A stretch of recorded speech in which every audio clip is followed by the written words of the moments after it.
welcome to another episode of In a Fairfield Minute. I'm Chris. Paola. And today we are here with Adam and Tegan from Wheelhouse here in Fairfield, Connecticut. Yes. We just want to take a quick minute to shout out our sponsors, which is Connecticut Made. Yep, CT Made. You can find them on Instagram at CT Made. They're fabulous. Dee is the girl behind it. So hit her up, please. She's wonderful. We love their service. We use them ourselves. And they're great. They're 100% eco-friendly. Yeah. They bring all their products so that you don't have to worry about anything. They're just a wonderful group. Honestly, trustworthy. We love them 100%. And if it wasn't for them, our house would be a complete and utter disaster. So on that note, so I'm going to intro in with our house would be a disaster if we didn't have someone help us. And welcome, guys. Thank you. Just talking about how fabulous you look. I feel frumpy now, but I know. You got the In a Fairfield Minute. You got your own swag. You got the swag. I should have worn the Wheelhouse sweatshirt. Some say swag, others will go homeless chic, whichever. Yeah. I'm comfortable with both. You got the new drip dropping. That's right. So guys, we are so thrilled that you're taking the time today to chat with us. I feel like we kind of cross paths on the social, on the interwebs, on the Instagram. And I just felt like an immediate synergy with you guys, great energy, connection. And I love the support that we've and I hope you feel the same way, but I love the support that we've given each other. Yeah. And I'm just so stoked because now we get to stop and actually have a chat outside of networking events and stuff like that. Yeah, right. Know what you do, you guys. I mean, it's a powerhouse couple here, everybody. So both of you, I feel have such individualities. You have your own paths, your own, passions, and then together you come, there's Wheelhouse Center. So if you don't mind, whoever wants to go first, Adam, Tegan, whoever wants to kind of introduce yourselves and what you do, who you are, what did you like when you were a kid? Favorite color. We want to know the time you were born, okay? We can actually tell you that, believe it or not. Now I can't tell you that. Oh, she can. That's right. We actually, for Christmas, I got my daughter a book on Chinese astrology. There's this one woman who is the leading authority, and right about the age that my daughter is now, I picked up her book, and so now, however many years later, decades later, I got it from her. But it's incredible. It was such an incredible book, and as part of it, we had to know exactly when we were born, what hour, and everything. Wow, so we looked it all up. But my wife here, who was born is in the log cabin house on the top of a mountain in Vermont. I was born off the grid. All right, so you got okay. I was born at St. Vincent's in Bridgeport, so you got me. Yeah. Cut off the grid too. Yeah. So there's not so she would have made a great spy because there was not a lot of documentation. There's no government data on me at all until yeah, so we don't know when she was born. Yeah. But well, to answer your question, so I'm Adam Moore. I'm the CEO of Wheelhouse Center for Health and Wellbeing. Wheelhouse is a unique space. When we created it, we realized that most people are having an antagonistic relationship with their health. People go to the doctor because they have to. They take care of their health because they need to. Nobody does it because they want to. And we had this conversation over and over, and we said, why don't we create a space where people go and they don't want to leave? They love it so much that they actually are excited about coming. That's awesome. And so that's really what Wheelhouse is. It is an opportunity for people to fall in love with their health again. And so each of us at Wheelhouse come from a different domain. We all work together in a team-based approach. So it is an integrative health center, but it's a little different in that everything is done as a team, as opposed to you go to one person, then you go to another person, and you know, the Like patient- Rita, like if I go to my primary, she'll share my records with my allergy doctor or whatever the case may be, but there's really no synergy there. Right? They probably don't know each other or have never even spoken. Yeah. Yeah. Yeah. So And then you're hoping. So imagine if someone, you know, all the people who had to like fix your car, instead of going from the department to department, all sat at a table together and talked about how the different elements are interacting. That's the idea. That's solution for you. That's awesome. Yeah, exactly. So my area is cognitive health and behavior change. And so part of what I'm doing is kind of working on the leadership aspect of the business, but my professional and therapeutic role is more in the area of cognitive health. And then, Tegan, I'll let you kind of talk about your role. You here. want to introduce me? My name is Dr. Tegan Moore. I'm a naturopathic physician, the executive medical director at Wheelhouse here. And I had the honor and the privilege of sort of growing up as a physician under the tutelage of Dr. Peter Diadamo, who is a Connecticut resident. So if you don't know about him, you should find out a little bit about him. At this point, he is pretty retired, but he's kind of a mad genius. And his goal was to bring naturopathy into the 21st century. Like really, how are we going to stay competitive and ahead of everyone else? Because in some ways, naturopathy has been ahead of the curve forever, right? So we've always thought about integration. We've always thought about the whole person. We've always thought about preventive health, which is kind of like, oh, maybe we should be thinking about this. You know, kind of like kind the of opposite waking up to it. The pill is not the answer all the time, right? Yeah. So naturopathy, in a way, has always been ahead of the curve, but it's a very competitive field at this point. And how are we going to stay the smartest and the brightest and most innovative in terms of our profession? And so he really wed AI and sort of data parsing, sort of large sort of data dumps of information about our patients, trying to really create an approximation of them, sort of as closest as we can in terms of looking at all the data we possibly can on our patients. And so that's really led sort of a group of physicians led by Dr. Diadamo, and I was kind of at the forefront of it as well, into really integrating a person's genetics and sort of genetic predispositions into their assessment and sort of as an understanding of how to take care of them, both when they're well, but also preventing disease later in life or trying to reverse things that they've already acquired.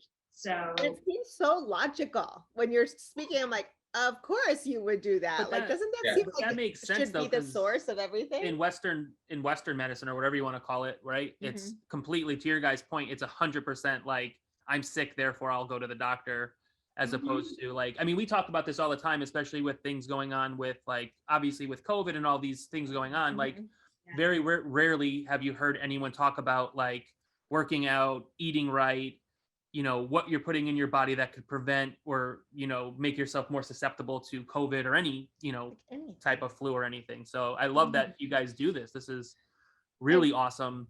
Do you work with all age groups? Like, is this for children? Is this like from birth? Absolutely. Like this, are you basically like our primary care, for example? Is this a replacement for the, you know what I mean? Like, how should people view you and come to you? Well, I mean, we really leave that door open for the patient to decide how they want to use us. Okay. I have patients all over the world who use me as their genomic specialist. So if they are prescribed a medication and they're not sure if it's the right fit drug for them, they will book an appointment with me and we can run the gamut of their genome, and I can say, maybe not the best choice, but within this class of drugs, this might be a better one. I can give them reporting. So there's kind of that far end of the spectrum. And then we have patients who use our practice as their primary wellness center. They come here for their annual visits. They have their kids' camp physicals filled out here. I mean, it really, we run the gamut. It really depends on what type of support the patient and their family is really requiring and looking for. So in that sense, we call ourselves concierge. So it's kind of like, what do you need? That's Right. what we Yeah, do. of course. Right. And so where can people come to you, right? Do you have one central location, one, or is it all virtual? Yes. Oh no. We have a gorgeous clinic. It's right across from Brick Walk in downtown Fairfield. 1300 post. Let's give them the reference that everyone knows. If you have kids, you know it's 16 handles. We're right above 16. We're right above 16 handles. So give them a landmark they can work with. They took all my money a couple weeks ago. My son's like, keep adding it on. I'm like, who needs money? I don't need to pay for hate. As long as you've got... It's a dangerous proposition being able to serve your own ice cream. Right. Seriously, especially a 10 and a 5-year-old. Yeah. Oh, I love that. It's so accessible, so close. Love it. Yeah. Right? So, I know we kind of spoke offline a little bit about your guys' initiative for the coming months was getting back on track, and I kind of I think Adam, I emailed you and said like that's something that's really important to me, because like during COVID I gained like 30 pounds. It was ironic too because I was like really active in the beginning of COVID. I literally dug out my backyard, put a patio in, painted my house, and I was still working out, doing all these things. And then winter set in and I was like, I'm just going to be fat and happy. So like trying to find the comfort somewhere. And I feel like we all kind of, well, no, I shouldn't do a blanket statement, but like many of us got a little complacent and just got a little comfortable.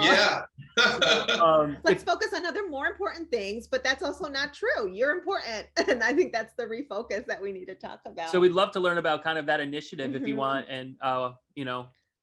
Yeah, well, so, you know, I'll take it back a couple of steps. One of the things that we notice here at Wheelhouse is that we tended each month to have thematic conversations.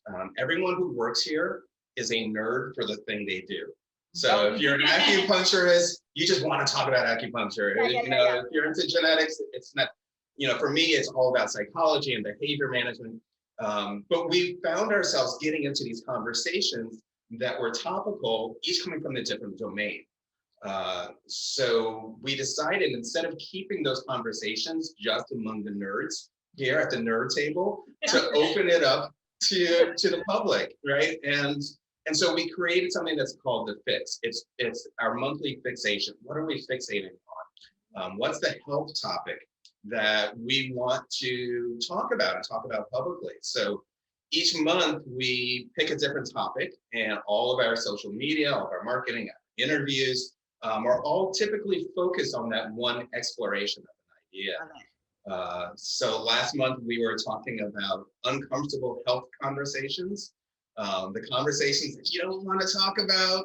You know, you can be happy talking about, you know, gut problems or, you know, arthritis or so on and so forth. But anything with the word discharge on it, it's like all of a sudden people want to say, just like, no, can I not? Yeah. I'm like a physician's worst nightmare, because I am one of those people, like, I only go to the doctor unless like I have no other choice. Exactly. Right. Exactly. When Pal and I first met, I was terrified. I mean, obviously I kept good hygiene and all that stuff, but I was afraid to go to the dentist, and I hadn't gone in a long time. And she's like, if you don't get a physical and go to the dentist, I'm breaking up with you. There you go. Good motivator. There you go. Way to lay it down. So this month we are talking about, the theme is do you remember the time?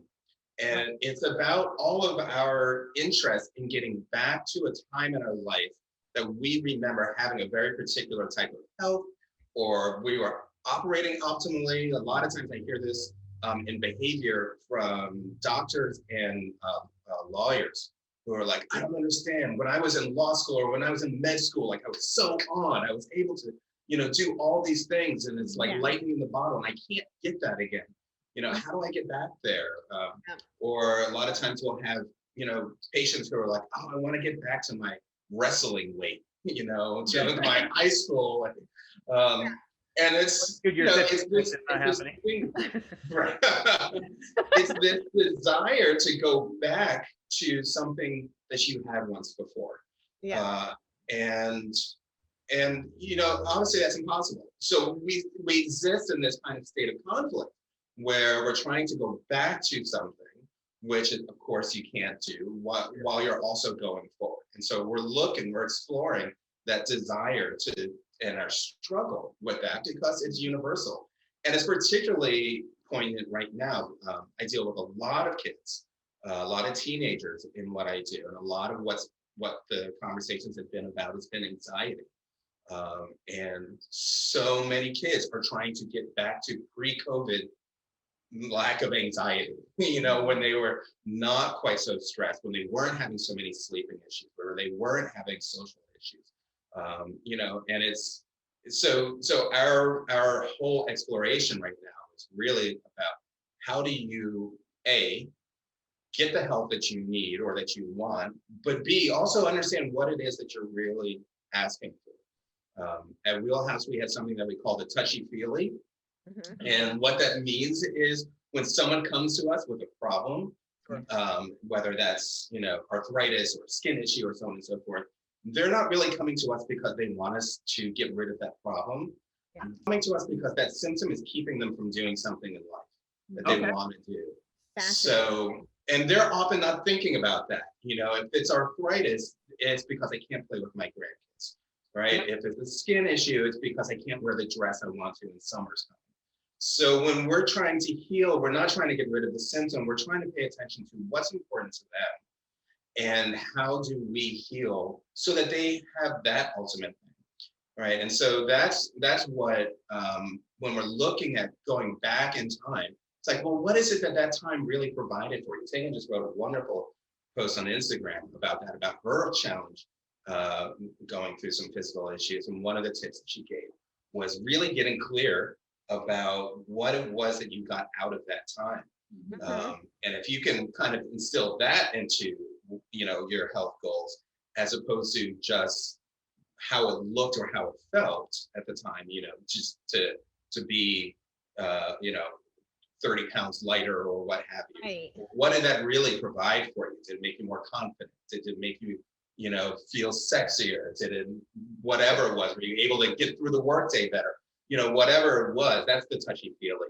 And so that's interesting you say that, because I said to Paula like yesterday, and I was like, dude, I miss like there's a certain, like right after we got married, there was a couple years where like it was just a lot of fun. Yeah. I was like, I love our life now, and obviously I love our children and everything, but I want to go back to that time, and I couldn't figure out why. But now that you say it, I just like that feeling of like less responsibility, less bills, things were a lot smoother. So less dogs. Yeah. Only Vespa. Yeah, we only had Vespa, and she's like a cat. Like she just cat. wants to be on my, like she literally just wants to be on my lap, and that's it. And Like, sleep. She's not a real dog. I have to carry her when I take the other two for a walk. I can't. So, But you know what else that I found interesting that you'd also had said to me like a week ago, maybe?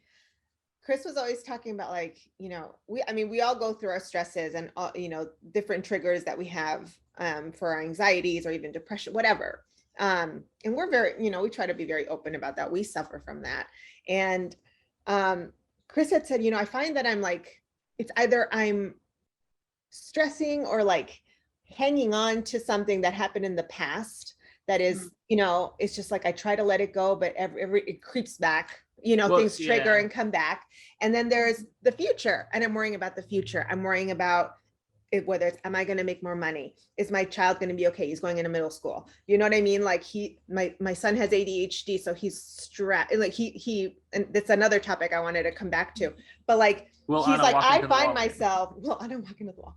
I find myself not living in the present, but always worrying about there and not letting go of that. And I find that is also part of it. It's learning how to be more present, with your life, with yourself, with like, everything going on. You can't control in a way what's coming up, or it's like, like the stress of trying to know what's going to happen and then not being able to let go of the past. Like I said it, like I like basically I came to it like an epiphany that like I literally have lived in fight or flight my entire life. Like there never has been an instance where I lived in the present. If I wasn't worrying about the future, I worried about the one weird remark I made at a party 15 years ago, and does that person still think I'm weird? You know what I mean? Why is your brain still doing that, right? Yeah, exactly. Yeah, you know, it's wild because obviously our brains are incredibly powerful, and you know, how do you redirect that, right? Which I'm assuming that's a lot of what you guys do, like redirecting or reprogramming and changing your thought habits. Like for me, one of the things I really concentrated on the last several months was about like manifestation, right? And changing my thought, because I think negatively all the time. If we're gonna go, if I played baseball, I went up to bat, I assume I'm gonna strike out as opposed to, you know, get on base.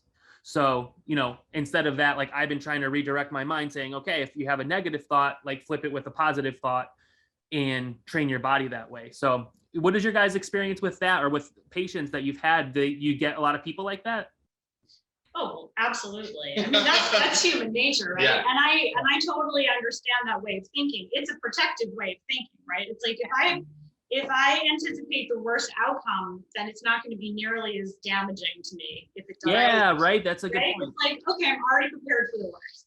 Yeah. And so what I have found to be really, really remarkable, it's not even why our program that we use, the software we use to sort of assess people's genomics was created, but it's kind of how I use it now, is to really start to assess what I call your genetic personality.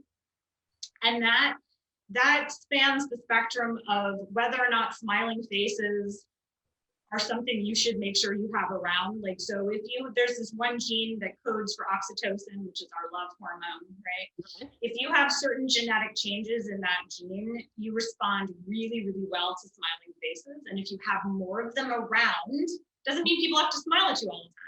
But so I tell people to put like the best, cutest picture of their smiling kid or their spouse or their friends or whatever it is, having those sort of strategically placed in your life when you're going to be the most stressed out actually changes how much oxytocin you produce. And you might actually start to be more of a glass half full type of person.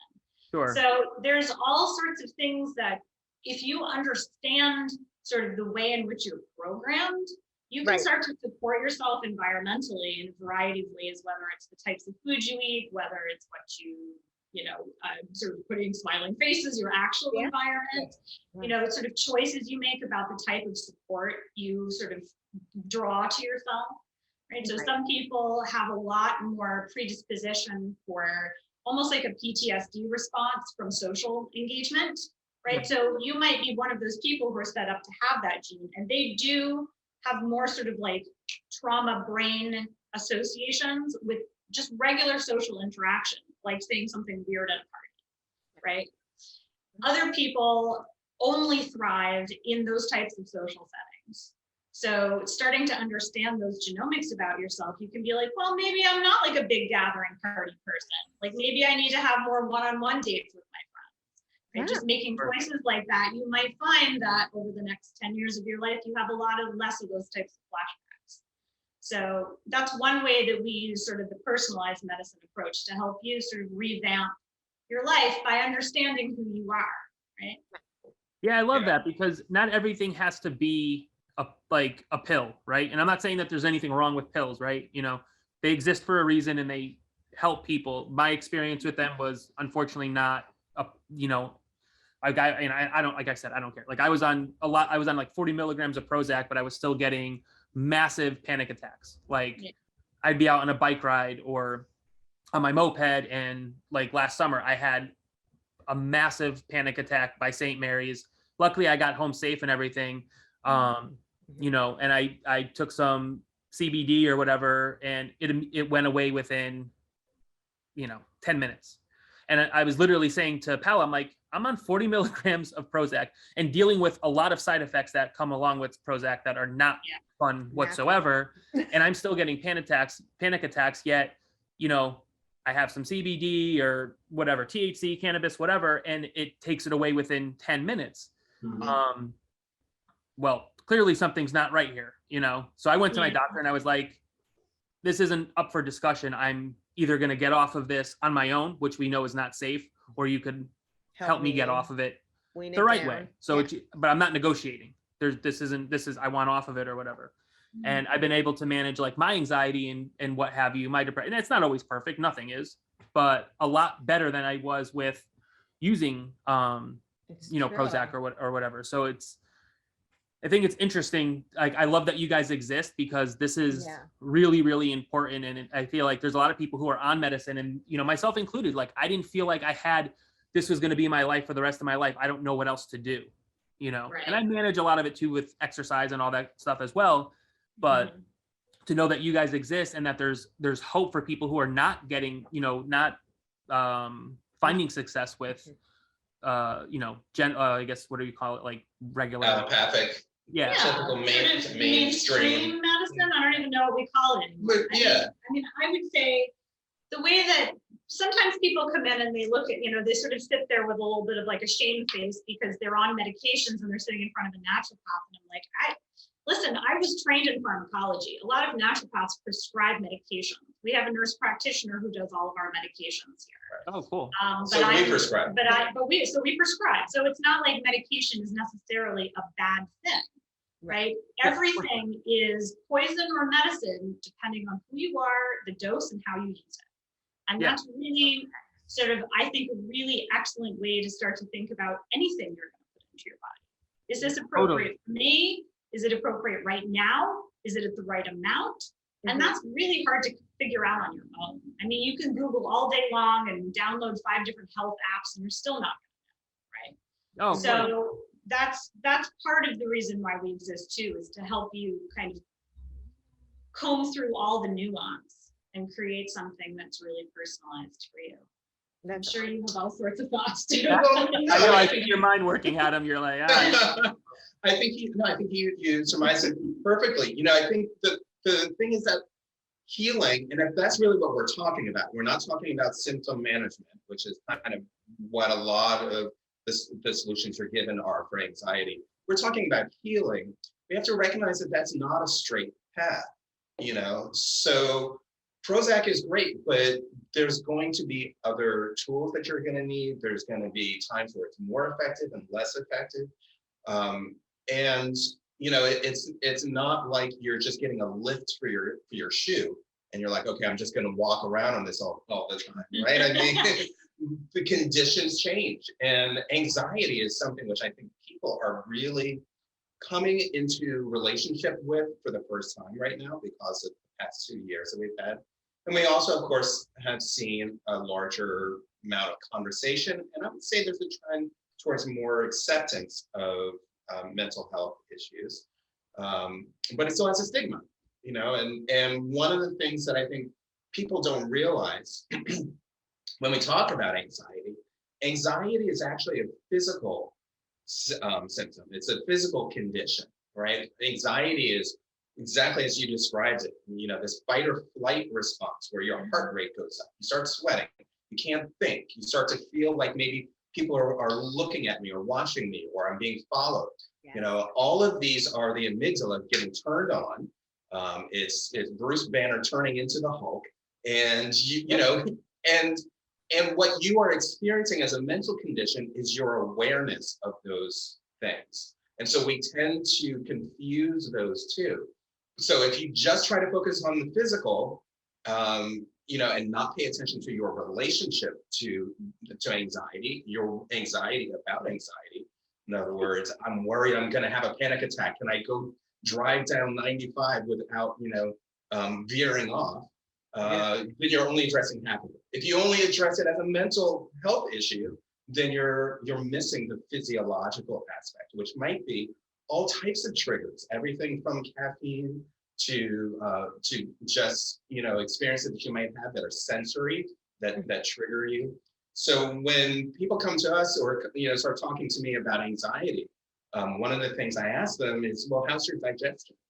And they're like, why? And this is a great lead-in for me to toss that over to you. Is why would I ask about digestion? All right. Well, so there's all sorts of reasons. We have this highway of connection of neurons, right? So our nervous system is highly integrated with all of the enteric organs in our brain. And we share neurotransmitters in between the two. We produce 80% of our serotonin in our gut, not in our brain, Okay, so that sort of gut feeling, right? We get a lot of emotional sensation in our intestines and our stomach area too. So there's a variety of reasons that people could have panic if they're eating the wrong foods. Okay, so a really old school test you can do at home, sort of naturopathic test before we did all our allergy testing and food sensitivities and all that fun stuff. Yeah. You eat a food and your heart rate goes up significantly within the first 5 or 10 minutes after eating it. Don't eat that food. Your body is having an inflammatory response to it. It's stressing your body out. Okay, Oh, wow. No way. it's called the Coca Pulse test, and that's what they used to do like in the 30s and 40s when they were trying to figure out if a patient should be eating a certain food. So there are lots of food triggers for anxiety because not only is our gut associated with our nervous system, but it also houses about 85% of our immune system. Everybody likes to talk about inflammation. What is inflammation? It's our immune system turning on and producing tons of different chemical messages that grow new populations of white blood cells, etc. It's the way that it communicates with itself.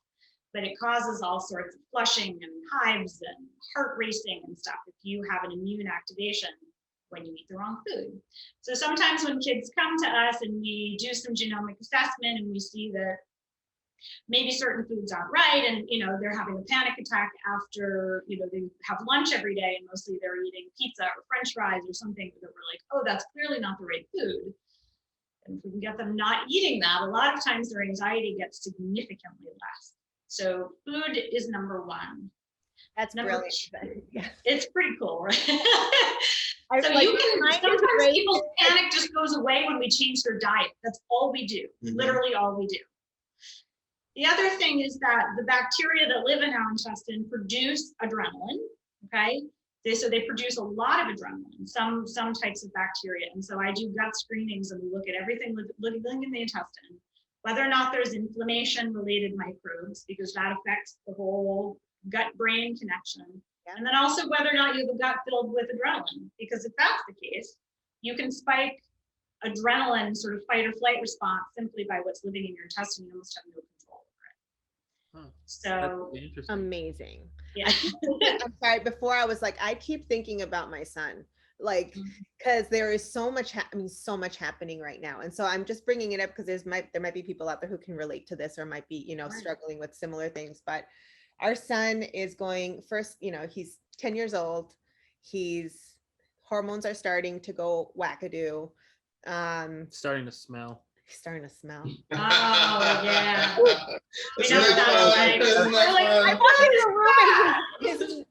I walk in the room and his nose is in our son's armpit. He's like, dude, he is. Like, I have to use deodorant. Okay. You are now smelling. So he's, hormones. He's going elementary into middle school. Like there's a lot of big transitions happening. And, I mentioned before, he has ADHD. He does suffer from anxieties. He's like he's incredibly kind, brilliant. He's a worrywart, so there is constant stress in this little boy's body all the time. Yeah. And, we've on our own, we've okay, we know that certain dyes that are in foods trigger him, they're very obvious and things like that. But I'm curious, again, I don't know how young is too young, but he's 10. So to me, it sounds like it would be crazy beneficial to have something like this, a meeting with, you know what I mean? To have him talk about, to come and meet you, to be able to almost figure out, does he have other triggers, because it is something that is a constant struggle and it becomes a domino effect. It affects his confidence. You know what I mean? So many things that I would hope, to help him gain control, you know what I mean? Because sometimes his response to wanting to be in control is to lash out. Mm-hmm. Just to feel like I'm the one in command right now, and then 5 minutes later, he's like, oh, I'm so sorry I did that. And he's bawling because he's so what's your experience with kids who might have, ADHD or any other, Sure. There's it's a broad spectrum of services that we provide when it comes to kids with that diagnosis. Mhm. And we always start off with a complimentary meeting with the patient or the parents of the patient, if Yeah. the kids, Yeah. and we really talk about, how has life been so far? And then we would give you guys a really personalized recommendation, like, here's what I want us to do first, here's what we would do next, here are the things, testing that we want to see, et cetera, et cetera. Mhm. But just in terms of the full expansion, typically kids who have ADHD, I usually suggest we run a genomic report on them. And that's something only for the parents to see. I don't have kids sit in on those visits because it would obviously be anxiety provoking at that. Yeah. Oh, for sure. Right. But I think it can be really useful to look at their dopamine production, their serotonin production, how well they metabolize their adrenaline. You know, there's a variety of genetics that we can, once I see that personality, what's sort of the best fit, right? So that's a really good starting point, I think. I think it's really empowering. And then on top of that, we layer in a medication assessment so that if and when medications are recommended, you have this kind of empowered sense of like, no, we're not doing this for our child. We're not experimenting with that. This we might be okay with, et cetera, et cetera.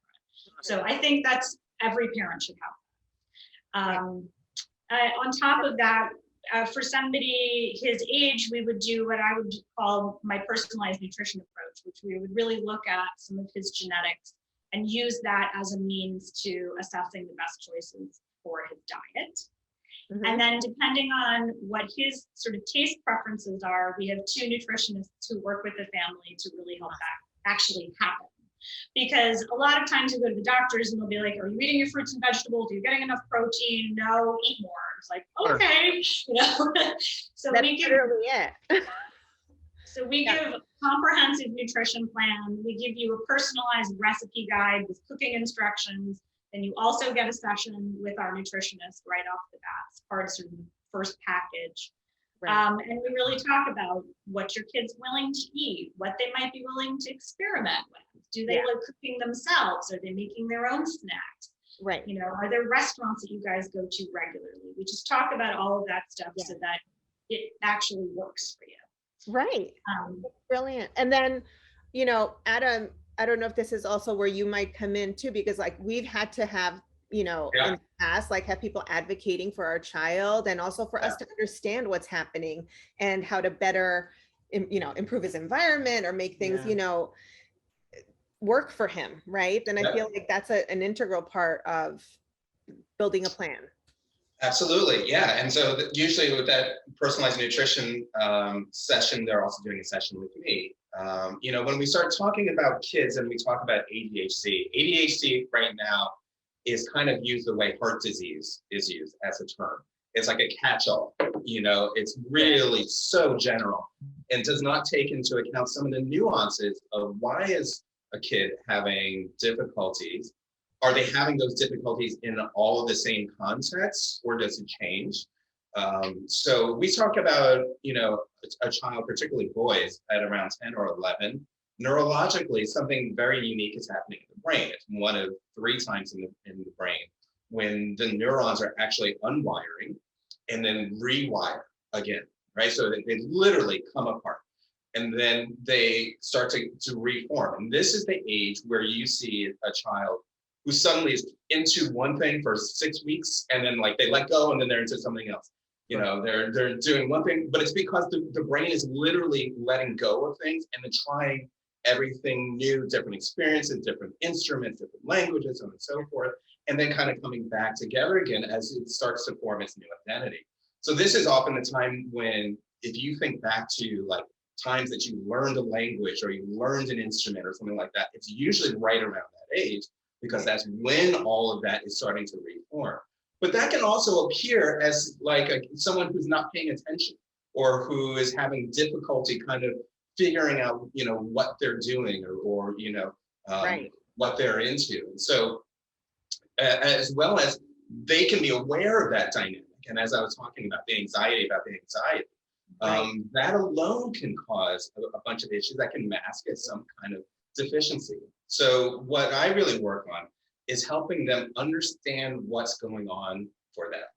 And just that bit of information about yourself can be extremely empowering. So I can look at body language, I can look at the words we're using. For example, Paula, I know for a fact you're probably right-handed. Are you? Yeah. Yes, you're right-handed. And I can also tell that for you, when you think about time, you tend to think of the past as being to the left side of your head and it's a little bit behind you. What I did. And then when you think about the future, you think of it being to the right and it's kind of in front of you. Yeah. Probably, I would assume that you see problems as being over there to the left and you probably see solutions as being to the right. Yeah, and so I can see how you're gesturing and how you're processing information. Yeah. So when you tell a kid, you know, here's something unique about you, here's the way your brain works, then all of a sudden they start to get a new type of confidence. And so that amygdala response, that hijacking, where they get like the deer in the headlight types of anxiety, where they can't think straight and they feel on stage, dials down. And then they start to feel more of a confidence. They start to feel better about themselves and become more aware, and they're able to vocalize what their needs are. So it's sometimes as simple, if a kid is visually processing creativity to the right and analytics to the left, and they're in a math class where they're sitting on the left-hand side of the teacher, every math problem they're seeing on the board is in their creative space. They're having a harder time actually trying to solve that. And if you literally just put them on the other side of the room, when they look at that math problem, it'll come to them right away. So just knowing that is incredibly empowering for them. And then it says, okay, so what is the actual diagnosis that we're dealing with here? What's really the challenge that we're dealing with? That doesn't mean that there's not a medical diagnosis, but it means that it's not as simple and one-dimensional as just saying they need a 504 and they need to take this pill, you know? No, and I mean, it's like we tell like Angelo, you know, because I have ADHD, right? So like I tell him like, dude, it's a superpower. Like you can do things that other people can't do. You could manage multiple things in your mind. And listen, like when I used to manage Centro and Fairfield, and when in 07 and 08, when the economy like crashed hard, I mean, I had finance guys coming in looking for jobs, incredibly brilliant people, right? Yeah. They could not be waiters if there was a gun to their head, because they could not. These are people who could look at numbers on 3 different screens and it all makes sense to them. You put them in, you know, a section with 8 tables, and I literally had like one dude just literally like spinning. I'm like, but again, I mean, that's a very, I guess, elementary kind of example, but like, I'm like, dude, you can do a lot of things that others can't do. And I feel like elementary school kids in general are competitive, right? This one read quicker than I am, or this one completed the test. And, you know, one of the things that my parents always said to me, just try your best. We'll handle the rest. Just do the best you can. That's all we ask. And we'll know if you're doing the best or if you're, you know, phoning it in. Exactly. Yeah. So like, I think that helps, to your point, Adam, takes the pressure off, right? Like my son had invention convention last week with his buddy. They teamed up to do it and he could not do it. He had a full-blown panic attack. I had to like literally, I was like, why don't we walk around the school, dude? Like, it's cool. Like, no one's gonna be mad at you. Yeah. Your boy's holding it down. We're good. Let's just go for a walk or whatever. And, you know, after all was said and done, he was like, Dad, I really was scared out of my mind, you know? And I'm like, I get it. You know, it's like, he's like, but you can talk to people all day long. And I'm like, I have a switch, man. You know what I mean? Like, you know, Pal and I could be in a full-blown argument and then we have to do a podcast and like, we can both just be like, click, okay. And we're, you know, whatever. And we're back. It's true. I tell it all the time. Like I used to, you know, have panic attacks going into like, if I had a piano recital or a violin recital and I had to walk into a room and do that. And I feel like it was, I mean, it certainly stemmed from some sort of lack of confidence, maybe in my abilities, but you put me on a stage like theater and like nothing. I'm like, great. And it's and in front of an even larger audience, right? I don't know. I don't know what the difference is, but I'm like, Andrew, it's in you. Like, it's okay. Like, like our daughter would literally, you put a camera in front of her and, you know, she think, you know, she's like, Superstar. she's a superstar. Like, in their mind, both of them, they're like, we're gonna be YouTube stars, and I'm like, well, let me know when you get the money. I want to. We need a refund We need a with refund. interest. But it's interesting. Right?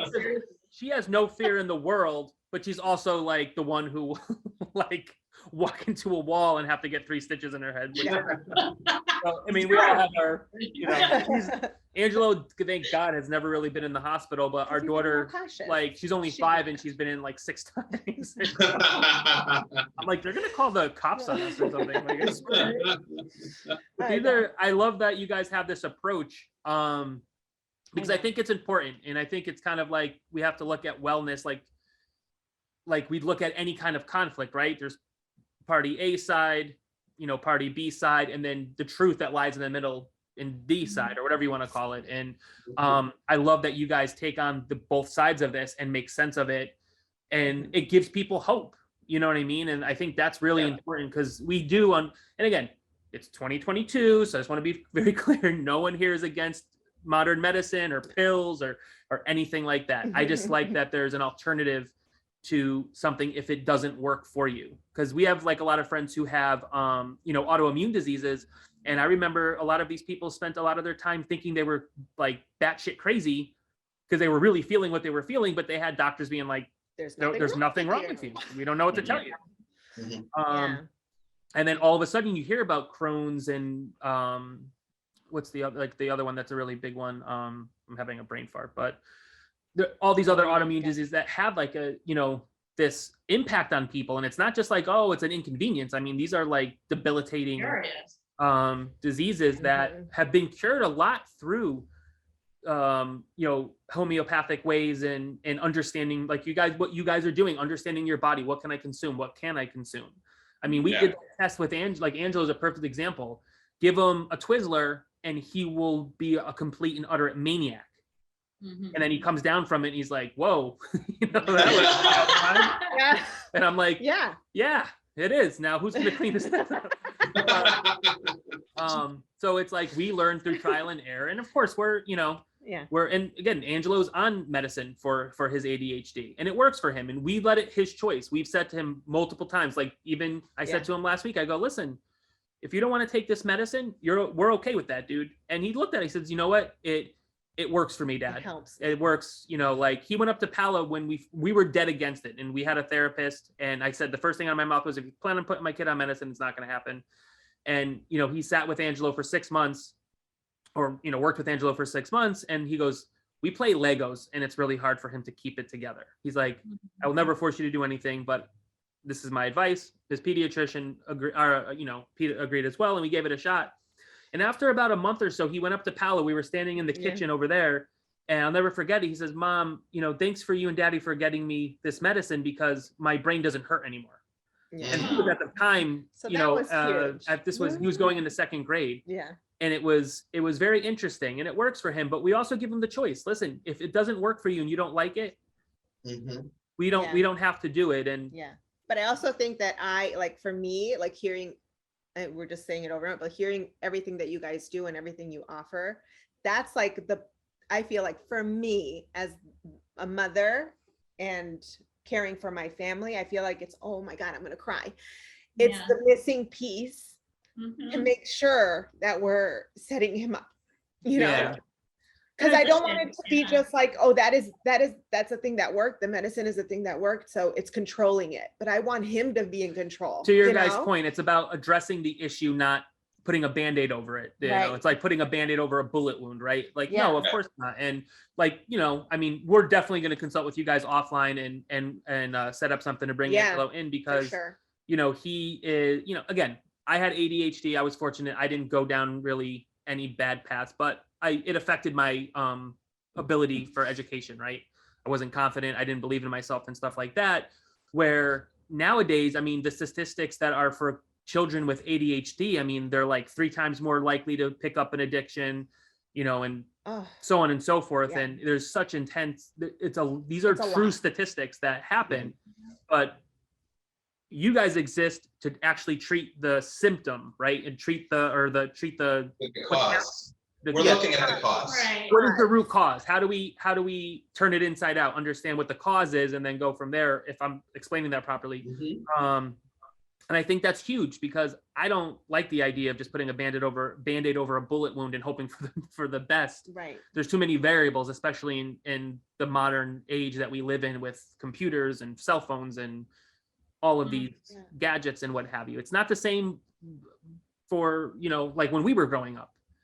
I feel like every generation says that, doesn't it? Like when I was young, Yeah. it's like it's always changing, always evolving. But one thing that we can try to do for ourselves is be in as much like awareness and control of ourselves, like ourselves as people, as our human being, So we've talked a lot about some heavy stuff. What do you guys do for fun? I know. Oh gosh. Well, Let's switch That's a good gears question. after my I mean, session. so back in, I don't know, 2000-ish, 2001, I was having my own sort of early, it felt like a midlife crisis, right? But I was way too young for that. I was in my mid-20s.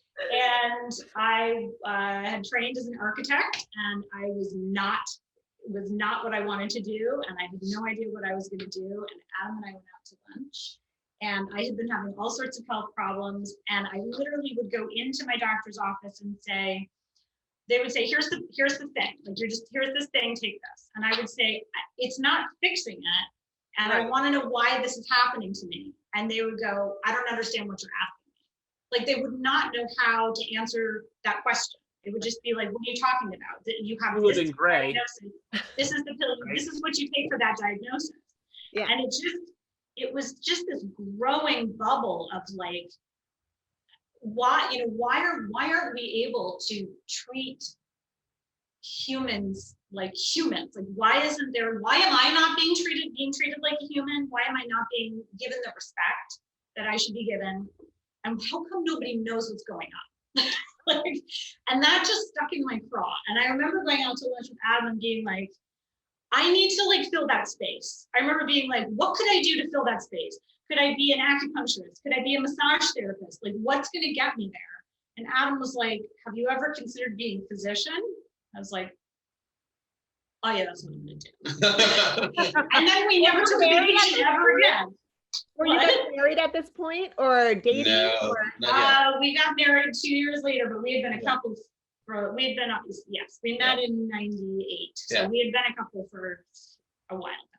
Oh, okay. And then I started pre-med, and then med school, had 2 kids during med school, and then went right into residency, fellowship, running a business, and then opening Wheelhouse. So to answer your question about what do we do for fun, we looked at each other recently. We were like, we haven't had a vacation since 2004.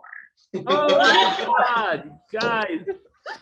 Come on. And you did go on vacation, right? I remember seeing something on Instagram. You guys did go on vacation, right? We just went to Aruba for 5 days. Yeah. Oh, that's awesome. Beautiful. It was a spur of the moment, but it was, I mean, what we enjoy is different than what we do for fun. So we enjoy what we're doing here. As I said, everyone who's here is a nerd for the thing we do. So we will go out on a date, and half of the conversation will be about brain-derived neurotropic factors. You know? Which I have put the kibosh on since our vacation to Aruba, which took me 3 days to get mind-numbingly relaxed so that I wasn't thinking about a patient, an email, nothing. It took me 3 days, and finally I was on the beach and I was like, okay, I got it. Yeah. I've achieved this. We're just gonna hold this steady state. Like we're not. So we have been in some kind of creative growth endeavor, whether it's parenting or, supporting me through years and years and years and years of training. And also Adam I was like, boy, I've been in school a long time. And then I look back at all the Adam's trainings and I was like, actually, you were in school for 14 years straight. So it was 21 for me, 14 for him. So we're like arriving in middle age. And that's really the next exploration for us, is how to have some legit downtime. Yeah. Like for real. Yeah. And what does that mean? You know, what Right. what That's is the Yeah. way that feeds us, not Yeah. not Netflix. yeah. That's Netflix and chill is I won't even tell you the trash TV we've been watching. It would oh God. gag. I know, by the time the kids are asleep, we like plop down, we're like, I'm like, can't focus. can just you quit. believe Amina is doing this to Mike on 90 Day Fiance?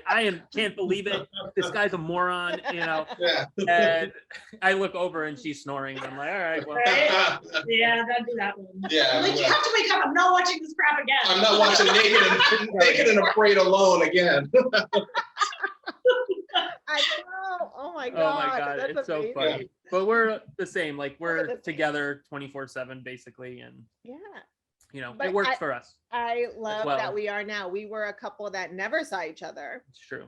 I am a graphic designer, but like I was in agencies and my life was there, and it was very hard for me to see anything other than that. And when I got home, it was back on the computer. Like I worked 24/7. So even when we did have that downtime together at home, we never had it.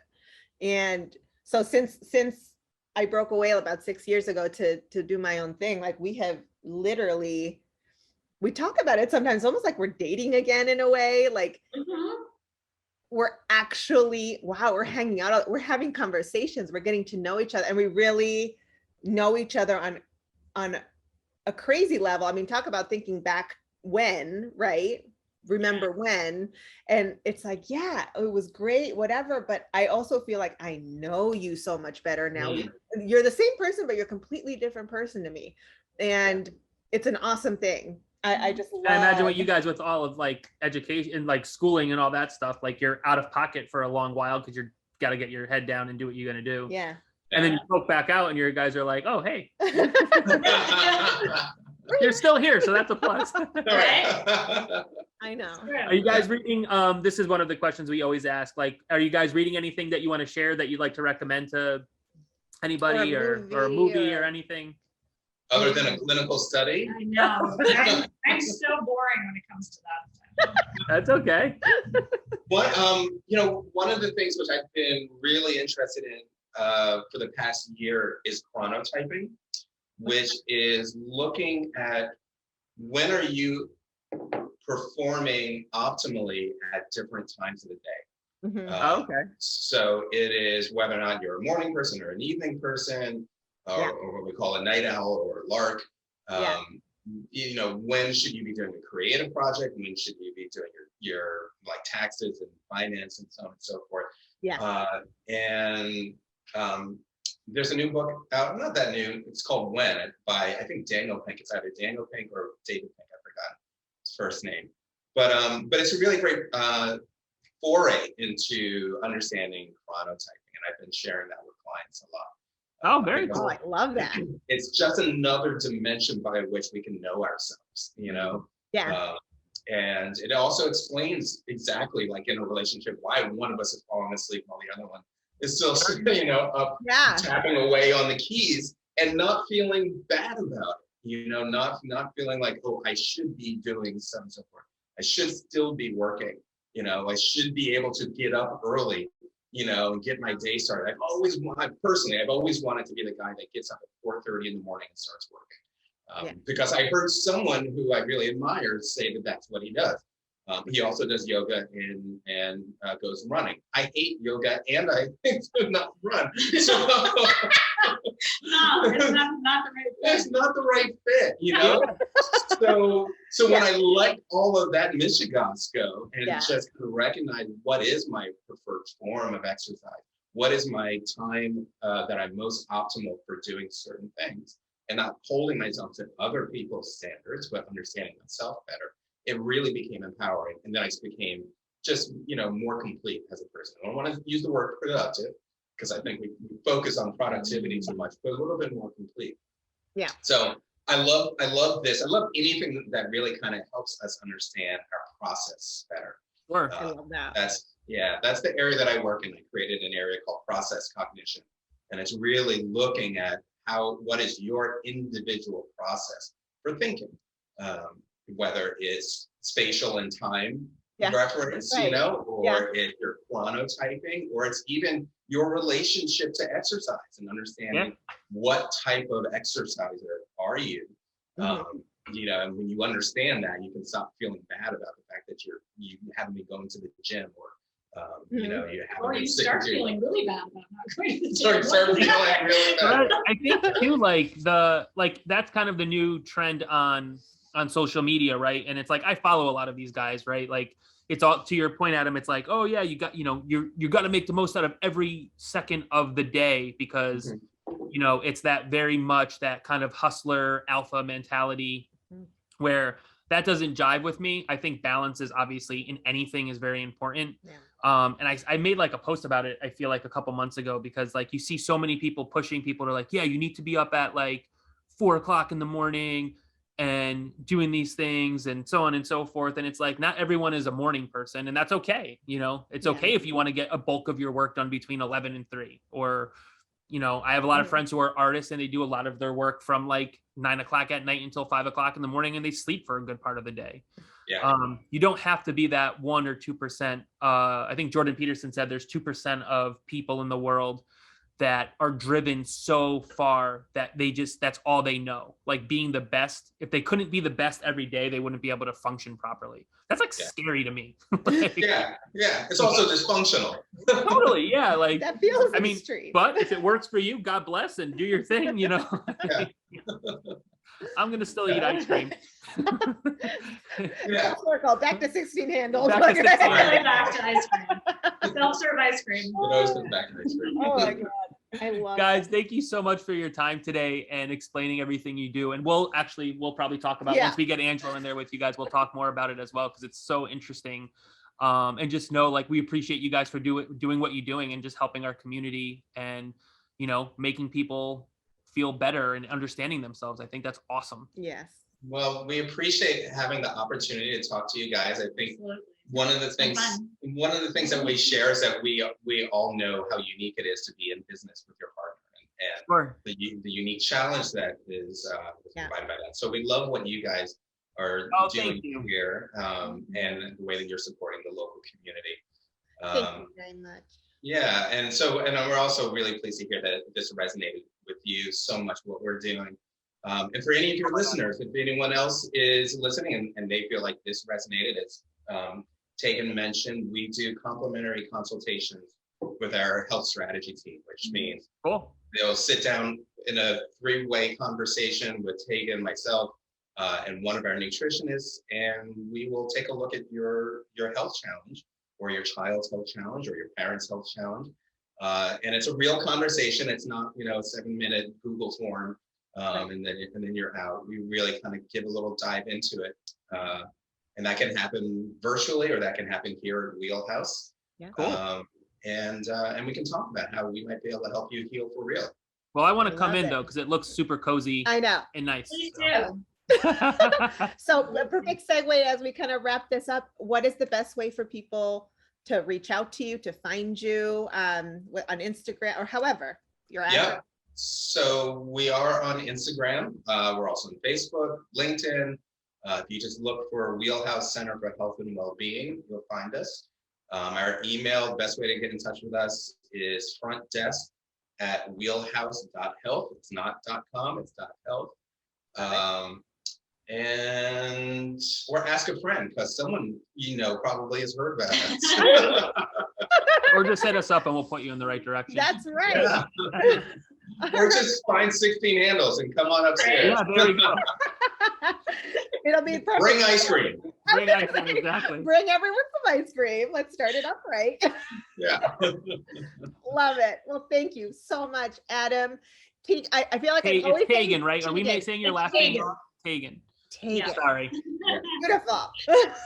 I'm also known as the one who butchers many names, Including my personal stuff. And I have to like go when I have to work and I'm meeting with someone that has like, whether it's like a heavy accent or a name that I can't pronounce, I'm like, oh God, this is because I'm like interesting. I'm like, what is that again? I just my ears don't want to know about it. That's if I remember the name. Yeah, exactly. I remember my patient's name, but other than that, I'm always like, oh hi. Yeah, exactly. We've definitely had some Hey, interaction. you, how are you? You know, Guys, it's I'm like, like, you guys. Yeah. I know.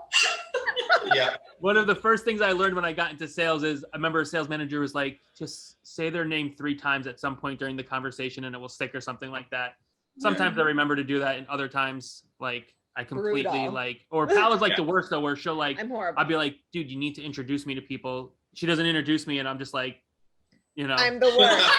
I'm the worst. And then I tell him, well, you know what? If I don't introduce you, it means I forgot. So then you jump in. You gotta jump in. Like, Yeah. come on. I feel like Will Ferrell in what is it, in when he was the newscaster or whatever. Oh, Anchorman, Yeah. whatever. And he's like, Anchorman. I don't know what to do with my hands. I'm That's just us. here. And I'm like doing the Macarena in Vogue. But Oh my anyway, Lord. well, we'll let you guys get back to it again. Thank you so much for spending some time with us. And I'm Thank you. back soon. Hopefully in real life more so than Yes. on the internet. But Yes. either way is cool. Awesome. Thanks so much, guys. Thank Thanks, you. guys. Bye. Have a great Bye. day.